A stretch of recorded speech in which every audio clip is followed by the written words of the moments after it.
Shripad Sharanam Prapadhe. We begin with chapter 42, which tells us about the disappearance of Lord Shripad from Pithikapur. After lunch, Bhaskar Pandit said, Lord Shripad initiated the Shudras into Datta worship. He did not follow the prescribed rituals for the initiation.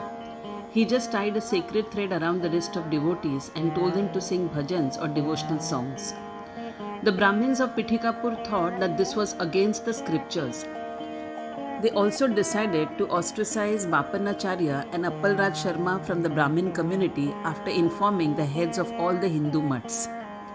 They felt that the declaration of Lord Shripad that I am Dattatreya himself, just bring me in your memory and I will be by your side, your miseries will be over. This was blasphemous and disrespectful to the ancient scriptures. But at that time, Lord Shripad was in deep meditation. So the discussion stopped there itself.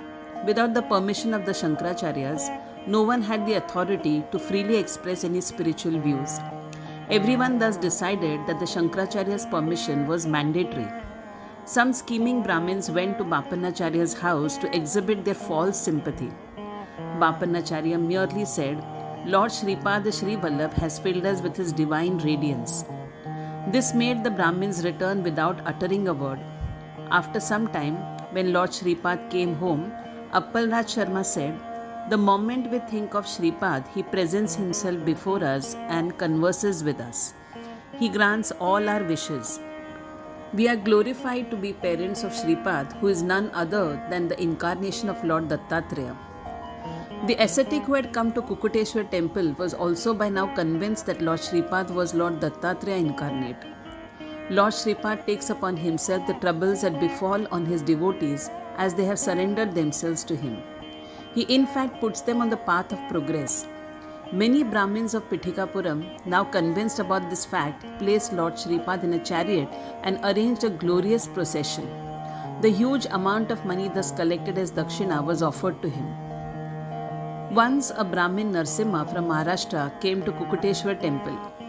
He belonged to the Kashyapa Gotra.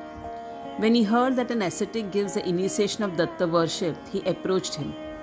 He bowed to him and offered him a coin as Guru Dakshina.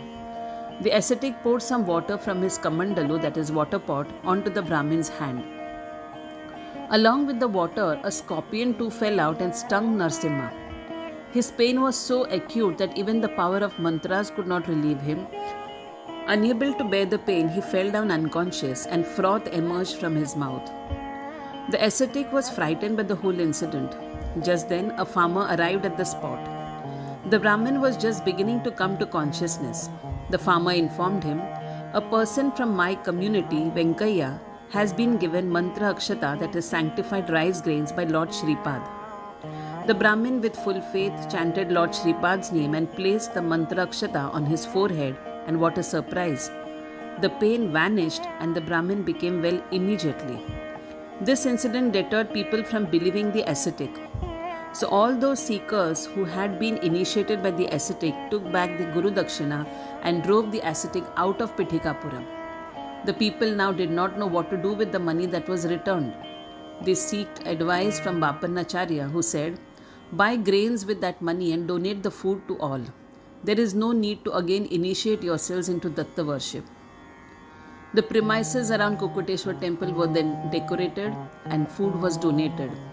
After having their sacred meals, people chorused, Digambara, Digambara, Shripad Vallabh Digambara. This sacred chant will resound in the entire world, was a prediction made by Lord Shripad long ago.